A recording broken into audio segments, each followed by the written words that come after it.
first parent community. Now we are recording this Zoom session.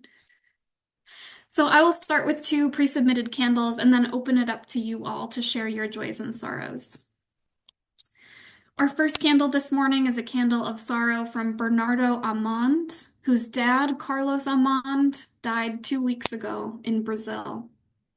He died peacefully after 12 years of Alzheimer's and Parkinson's. Please keep Bernardo, Bernardo's family, and all who knew and loved Carlos on your heart this week.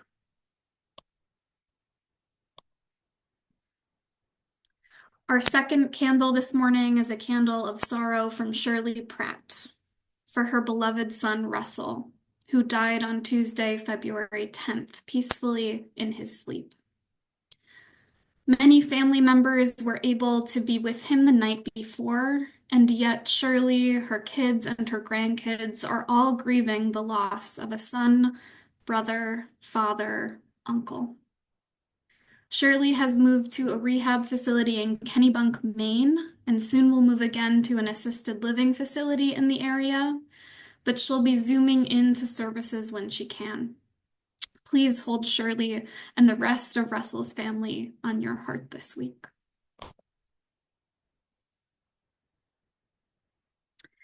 And now, if any of you have candles you'd like to share, please use the raise hand button on your computer, and I will invite you by name to share your candle. If you cannot find the raise hand button, that's okay. Please just let us know in the chat box that you would like to share. Lily.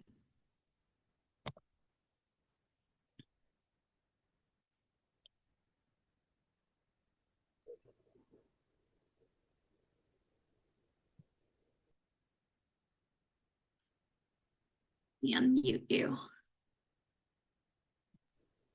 There you go. I think you're unmuted now. Yesterday I was trying to grab stuff at my movie theater to try to grab something, and I got a bruise on my leg, and my back is a little bugging me, but I get to see the chiropractor tomorrow.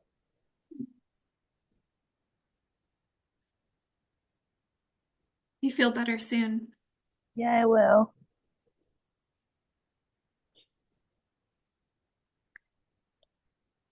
Ellen, we're gonna add you in and have you unmute. There you go. Ellen. Good morning. I'm just super grateful for organizations and conferences that walk their talk. I was able to attend, as well as a whole bunch of people from our Resiliency Gardens project, this amazing Foodscaper conference. And it was so joyous to be able to do that as opposed to all the other stuff that's going on in the world. So it was great to have some joy and positivity. Thank you, Ellen.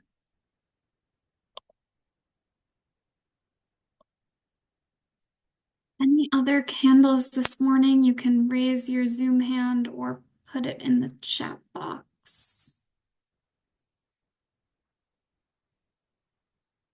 Okay. I don't see any other hands. Oh, Lynn Jakowski, do you have a candle for us? Let me find you and unmute you.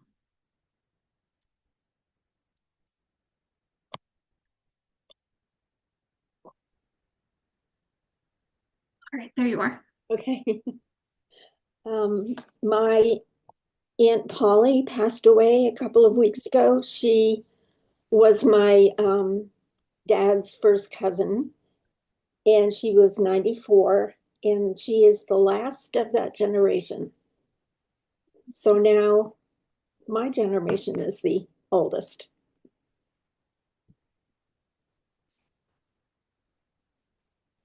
Thank you, Lynn.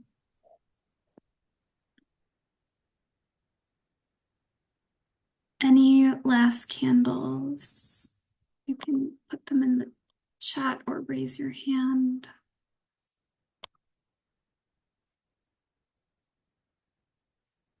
Okay. We're going to light one final candle this morning for all the joys and sorrows that remain silent in our hearts and for our world, brimming with heartache, with confusion, with injustice, with supremacy ideology, with uncertainty. Let us take a quiet moment as Marianne lights this last candle, as we observe whatever surfaces in our body as we call all of this to mind, be it grief, despair, hope, fury, or something else. May we honor these feelings as we prepare for the work that is ours to do.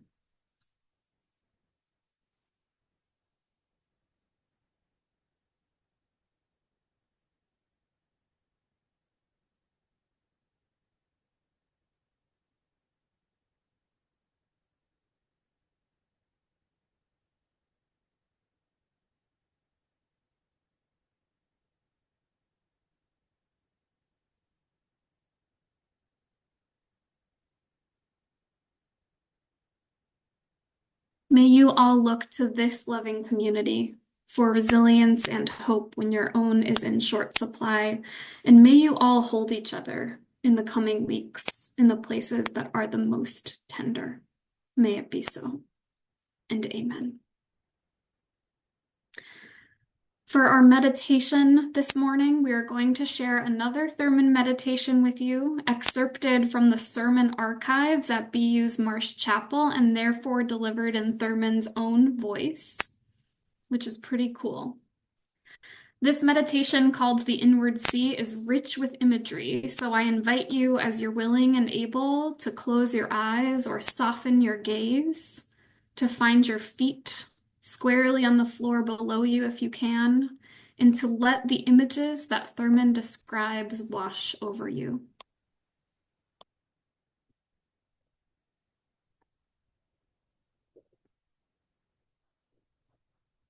There is in every person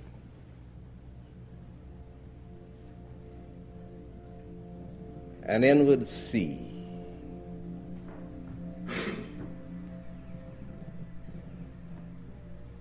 And in that sea there is an island.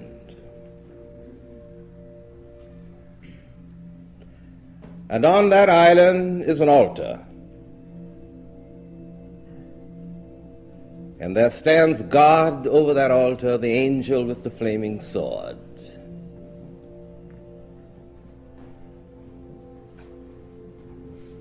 And nothing can get by that angel to be placed on that altar.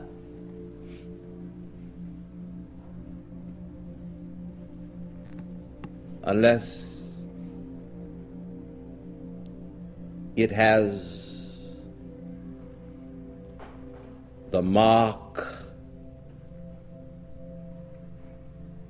of your inner authority upon its brow.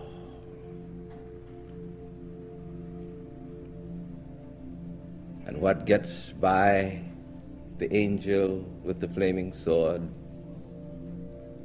and is placed on your altar, on your island, in your sea, becomes a part of what a friend of mine calls the fluid area of your consent, the center of your consent. And what becomes the center of your consent is your connecting link with the eternal.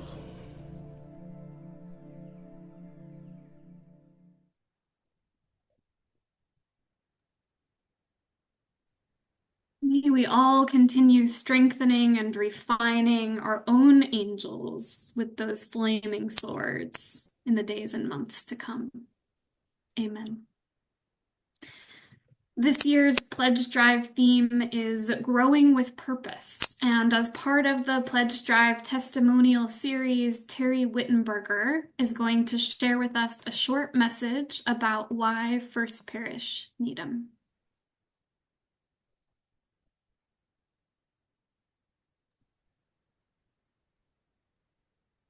Good morning. I am Terry Wittenberger, and my husband Steve and I joined First Parish about a year ago after moving here from Los Angeles to be near our daughter's family in Needham. I've been a UU member for about 6 years now, and I feel like I have found a place that offers ways to explore my spiritual beliefs through many different channels. While I'm not always a great long-term planner, as someone who has been part of church communities for most of my life, including time attending seminary and working as a chaplain, I absolutely understand the need for the church as an organization to plan for its financial needs. Budgets are needed to make sure we are being responsible stewards of the resources we have been given and to maintain a healthy congregation. But what else actually makes a healthy congregation that allows a member to engage fully? It actually starts individually with self-care. In unparalleled times we are living, being part of community keeps us steady. Steve and I have found several ways we can connect with others at First Parish. We have participated in friendly feasts and game nights. We make social hour after service a priority so we can get to know others better. I have joined a small group ministry, attended innovation team meetings and social action committee meetings to discover how I can become more involved in my broader community. And Steve and I recently discovered Homegrown Coffee House, which has opened our eyes to phenomenal local talent and has been a salve for the destruction going on around us right now in our country. If you listen or read Heather Cox Richardson, you know that she is a big proponent of self-care in times like these. She will say you cannot do it all. You need to do things that make you happy and fulfilled, which is where our involvement at First Parish comes into consideration. Richardson says a healthy population is a hard population to subdue, and they hate nothing more than to see people experiencing joy and laughter. First Parish is a place where you can connect with others and discover how you see yourself and your community. Thank you.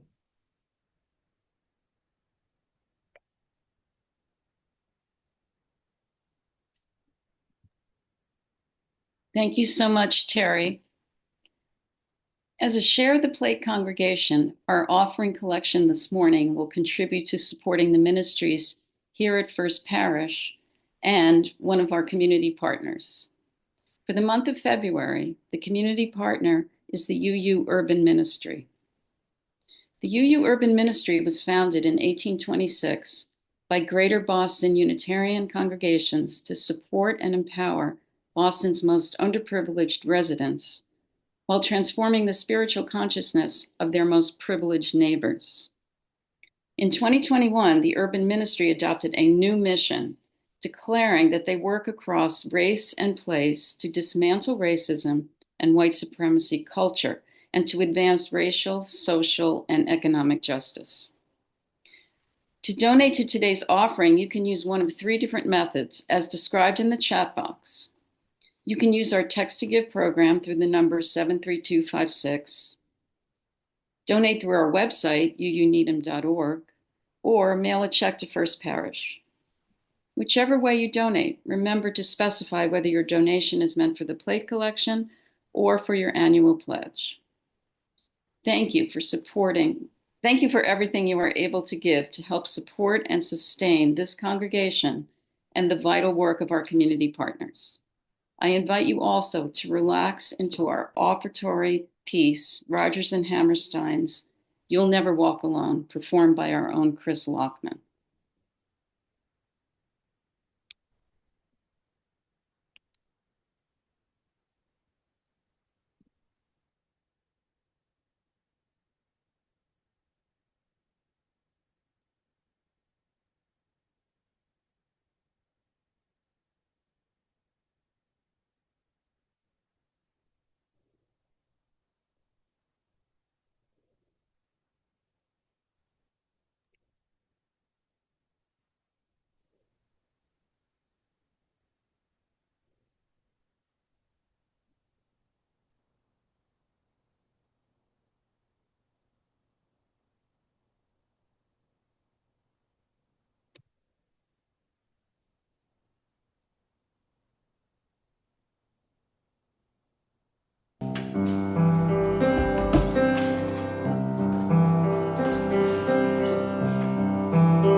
your head high, and don't be afraid of the dark.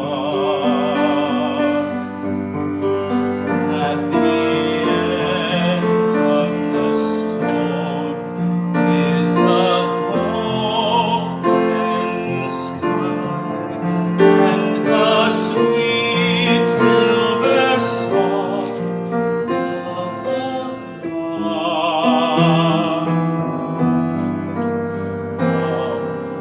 Walk on through the wind, walk on through the rain, though your dreams be tossed and blown. Walk on,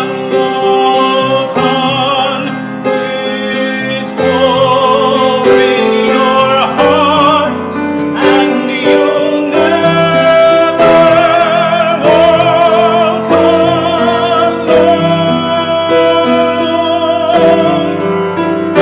You'll never walk alone.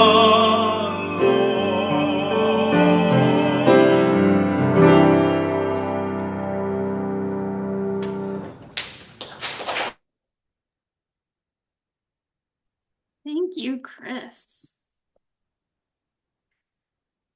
Howard Thurman is a fascinating figure of the Black social gospel and civil rights movements because although his witness was less public-facing than, say, Reverend Dr. Martin Luther King Jr., he was known as one of the pastors and teachers of the civil rights movement.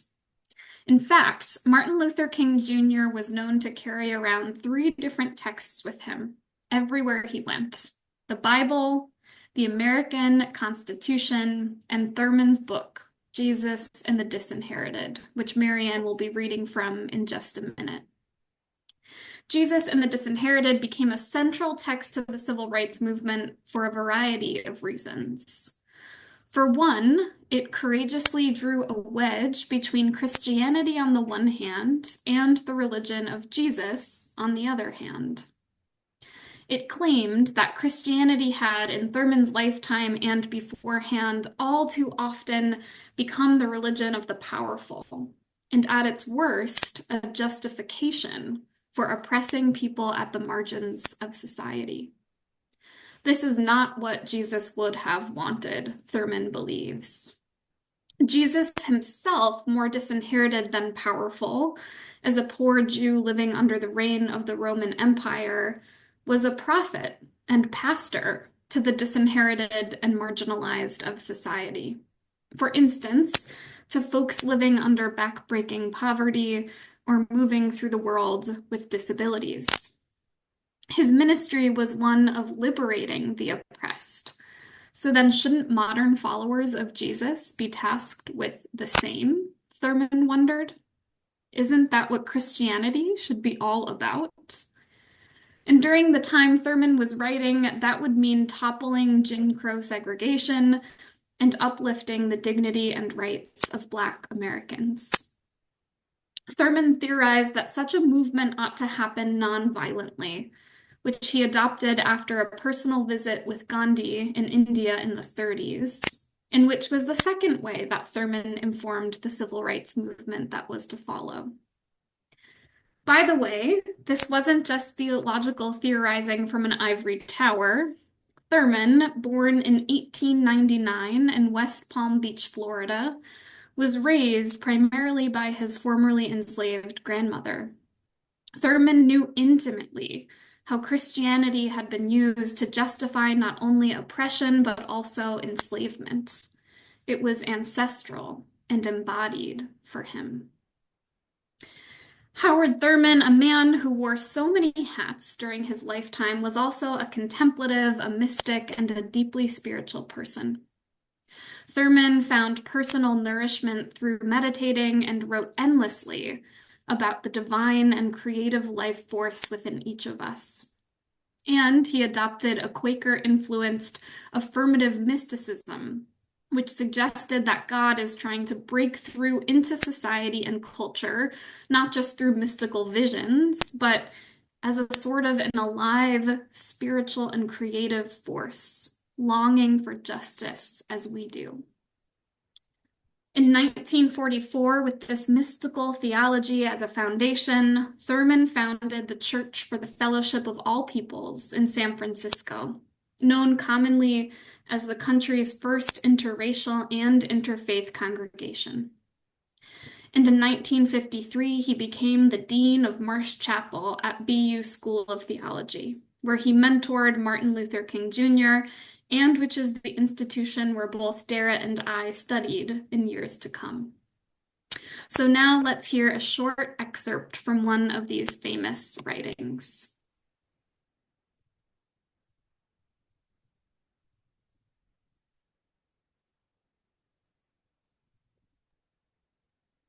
Without further ado, what follows is a short excerpt from the famous Jesus and the Disinherited. Living in a climate of deep insecurity, Jesus, faced with so narrow a margin of civil guarantees, had to find some other basis upon which to establish a sense of well-being.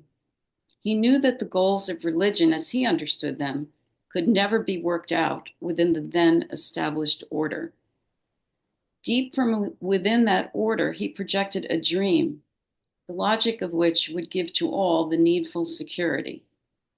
There would be room for all, and no man would be a threat to his brother. The kingdom of God is within. The Spirit of the Lord is upon me, because he hath anointed me to preach the gospel to the poor. The basic principles of his way of life cut straight through to the despair of his fellows and found it groundless.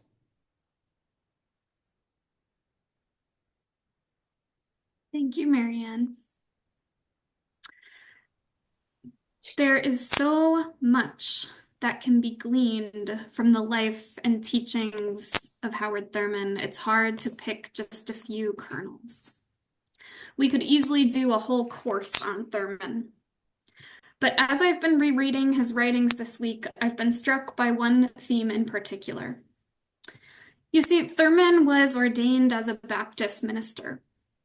To be sure, his theology was informed by both Buddhism and Quakerism, and he even founded one of the first interfaith congregations in the country. He maybe wasn't your average Baptist theologian, but he was squarely Baptist. Despite Unitarian Universalists' perpetual interest in him, he was not one of ours. And yet, I've hardly studied any other theologian that has helped me better understand our UU theology, especially the relationship between spirituality, our belief in the inherent worth and dignity of all people, and our justice work.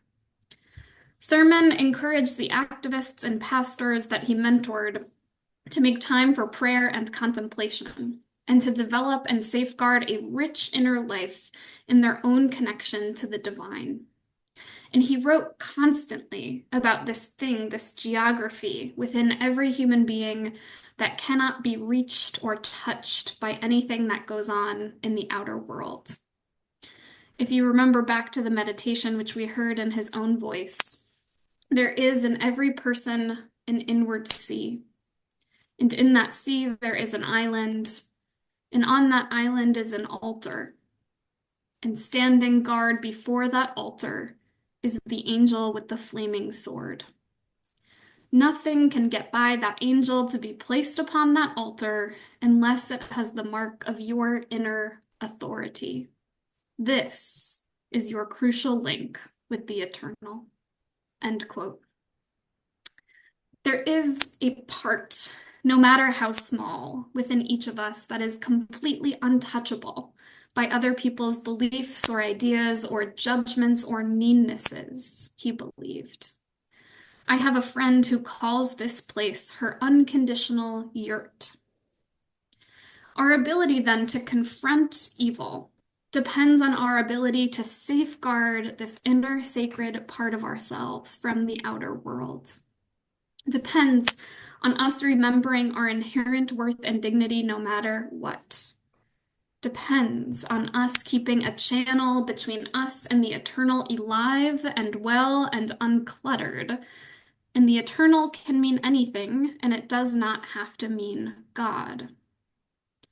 This is why so many civil rights activists looked up to Thurman, because he was able to articulate what so many of us struggle to articulate, that essential link between spirituality and justice, how you cannot have one without the other. Let me read you another one of his meditations, slightly adapted for time. This one is called Life Goes On, and it was published in 1953. During these turbulent times, we must remind ourselves repeatedly that life goes on. This we are apt to forget. The wisdom of life transcends our wisdoms. The purpose of life outlasts our purposes. The mass attack of disillusion and despair, distilled out of the collapse of hope, has so invaded our thoughts that what we know to be true and valid seems unreal and ephemeral. There seems to be little energy left for aught but futility. This is the great deception. Let us not be deceived. It is just as important as ever to attend to the little graces by which the dignity of our lives is maintained and sustained. Birds still sing. The stars continue to cast their gentle gleam over the desolation of the battlefields, and the heart is still inspired by the kind word and the gracious deed. There is no need to fear evil. There is every need to understand what it does, how it operates in the world, and what it draws upon to sustain itself. We must not shrink from the knowledge of the evilness of evil. Over and over, we must know that the real target of evil is not destruction of the body, the reduction to rubble of cities. The real target of evil is to corrupt the spirit of man and to give his soul the contagion of inner disintegration. When this happens, there is nothing left. The very citadel of man is captured and laid waste. Therefore, the evil in the world around us must not be allowed to move from without to within. This would be to be overcome by evil.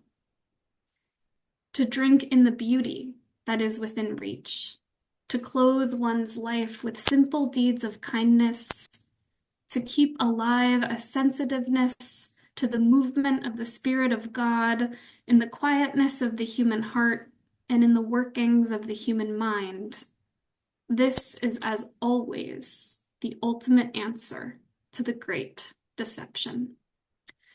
End quote. In other writings, Thurman draws upon the imagery of the swamp as what happens when humans have lost our connection to this inner core, this unconditional yurt, or when we have lost connection to a dream, something positive to orient our justice work. In fact, in other writings, Thurman says, it is a part of the pretensions of modern life to traffic in what is generally called realism. Such things as dreams are wont to be regarded as romantic or as a badge of immaturity or as escape hatches for the human spirit. But the dream in the heart is an outlet. It is one with the living water welling up from the very springs of being, nourishing and sustaining all of life.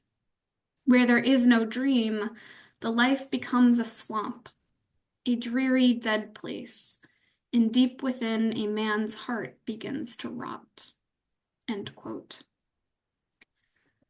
And so our guarded inner life, connected to knowing our worth against all provocations and to the eternal, whatever that means for you, and to some kind of orienting dream, helps us maintain a certain reservoir within, with clean, fresh water, which we can retrieve to nourish ourselves.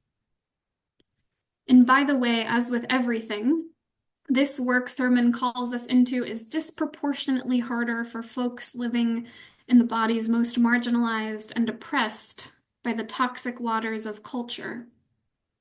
The whole of Thurman's writings resonate differently and ask different questions of us depending on our unique constellation of identities. For example, one of the polluting ideologies that Thurman studied is white body supremacy. And for those of us who are white, the process involves naming our complicity in the ways we have perpetuated this system of violence. And yet, this reckoning also requires us to have our own spiritual reservoirs that we can retreat to where we know our unconditional worth, or else facing these truths are too painful, and we will continue on in cycles of complicity and violence. So, dear ones, in this particular moment in time and history, may we look to our ancestors, our prophets, our saints from the generations before us to help us prepare and ground spiritually for non-compliance and resistance.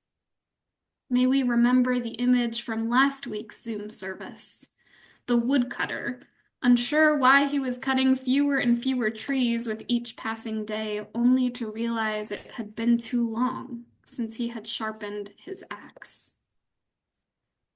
So how do you keep your inner life rich and your reservoir fresh to help prepare yourself for the work ahead?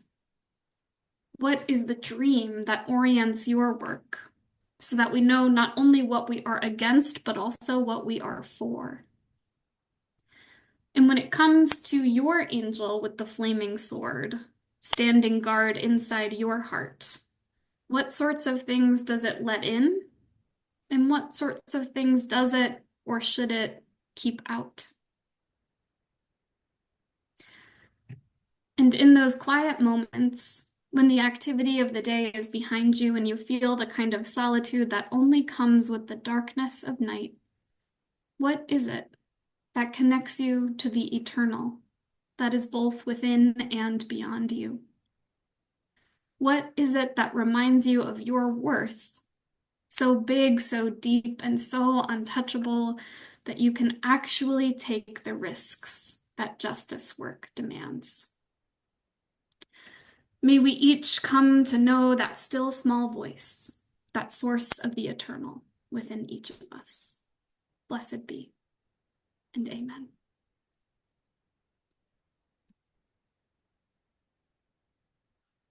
Our musical meditation on today's homily is a really special song that has become a personal mantra for me over the past few years.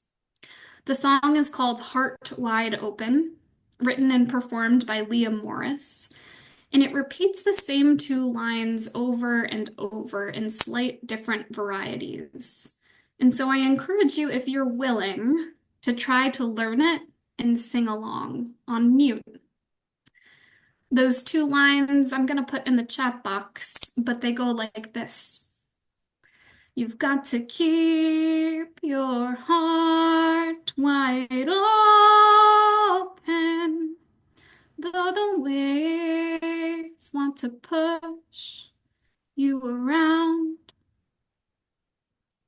You've got to keep your heart wide open till your faith brings you back to solid ground. I hope you enjoy it.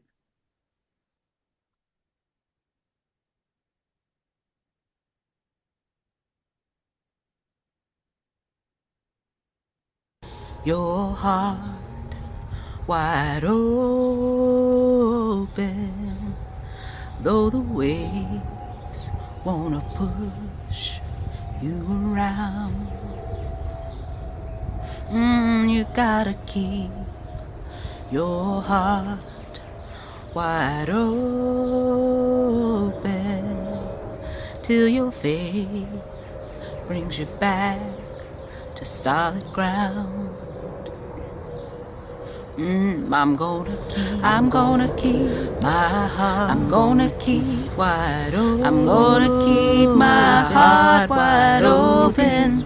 Though these waves wanna push, though they want me around, though the waves wanna push me around, I'm gonna keep my heart. I'm gonna keep wide open. I'm gonna keep my heart wide open till my faith brings me back to solid ground. Until my faith brings me back to solid ground. We gotta keep our heart. We gotta keep wide open. We gotta keep our hearts wide open.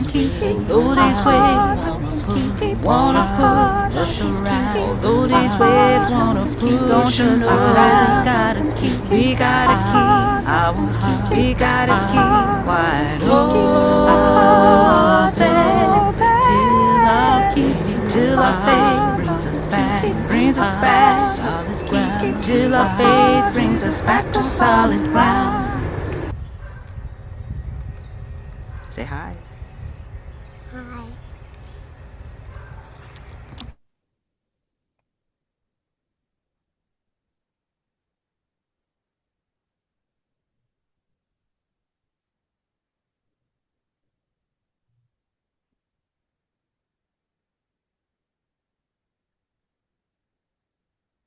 Thank you all for being here this morning. Before we extinguish our chalice, I have a few brief announcements. After our closing song, if you can, you are invited to stay for a brief Zoom social hour in which we will visit with each other in breakout rooms. I'd also like to highlight a few special programs happening this week. But for a full schedule of all of our regular weekly events and other announcements, please refer to your Bell Notes this email newsletter. On Tuesday at 6:30 p.m., the DEI committee is hosting another Values and Covenant Sharing Circle this month to discuss our new value of pluralism. There is another Homegrown Coffee House concert Saturday night at 7:30, featuring 440 Gypsy Jazz.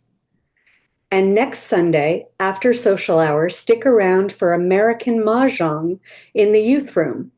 This is a game, not lessons, so if you already know how to play, please use the sign-up sheet in the Bell Notes and join us.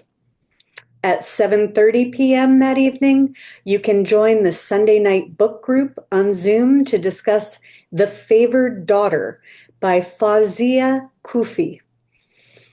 Additionally, the Pledge Drive team has shared with us that about 29% of First Parish households have submitted their 2025-2026 pledges to get us up to 29% of this year's Pledge Drive goal. If you haven't gotten a chance to submit your pledge yet, please do so this week. And finally, if you haven't seen the pastoral message from Reverend Jenna and Dara from this last week, please go back and take a look at it. It includes a video message from Dara, which is her shortened Hope in the Time of Coup sermon that she never got to deliver because of last week's snow day. The letter includes lots of resources for how you can get involved in resistance efforts. Please do take a look if you haven't yet. We always extinguish our chalice with words promising to carry its flame in our hearts until we are together again. Please join me in saying these words written by UU minister, Reverend Elizabeth Selly Jones. We extinguish this flame, but not the light of truth, the warmth of community, nor the fire of commitment. These we carry in our hearts until we are together again.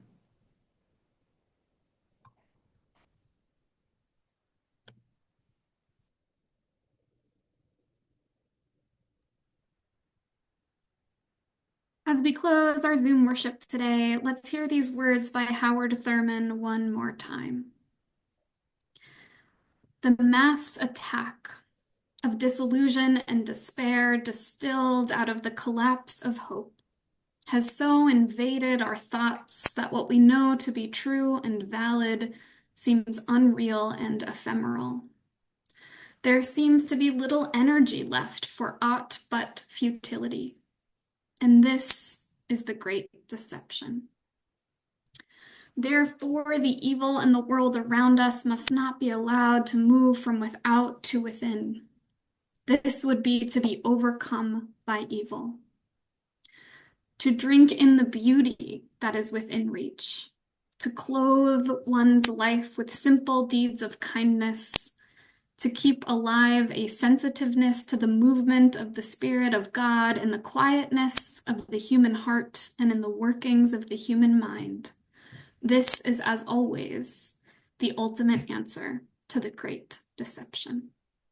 Our service begins when our service ends. Amen, and go in peace.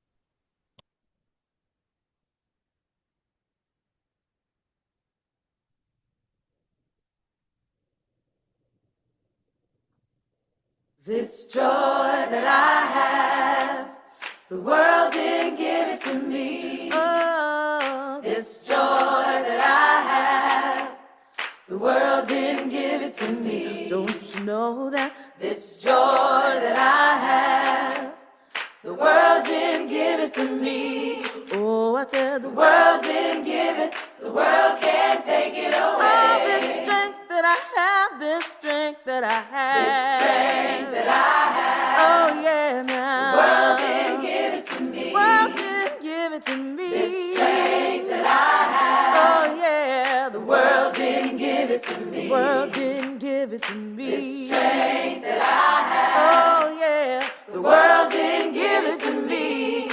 Oh, I said the world didn't give it. The world can't take it away. Oh, this love that I have. This love that I have. Oh, yeah, now. The world didn't give it to me. The world didn't give it to me. This love that I have. Oh, yeah. The world didn't give it to me. Don't you know that this love that I have, yeah, the world didn't give it to me. Singing, the world didn't give it, the world can't take it away. Oh, this pride that I have, this pride that I have, this pride that I have. Oh, yeah, now. The world didn't give it to me. The world didn't give it to me. This pride that I have.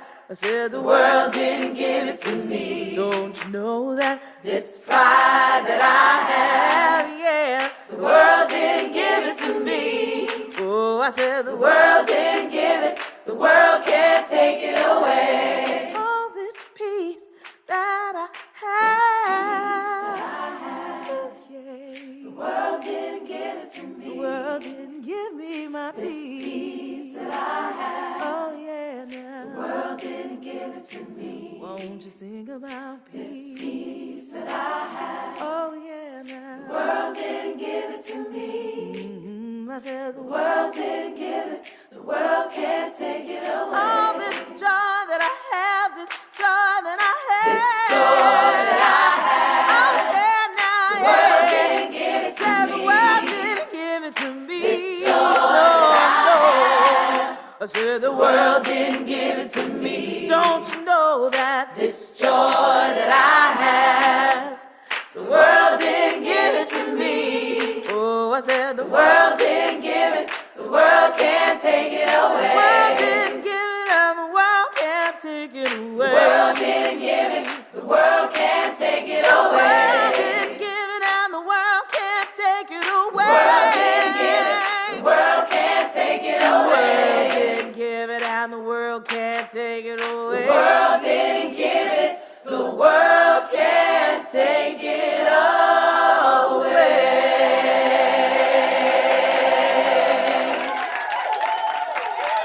Resistance Revival Chorus believes in the words written by the poet Toy Darracott when she wrote, "Joy is an act of resistance."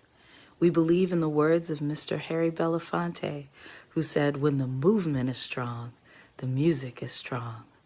We sing to revive the hearts of those who fight for social justice, and we sing together for freedom.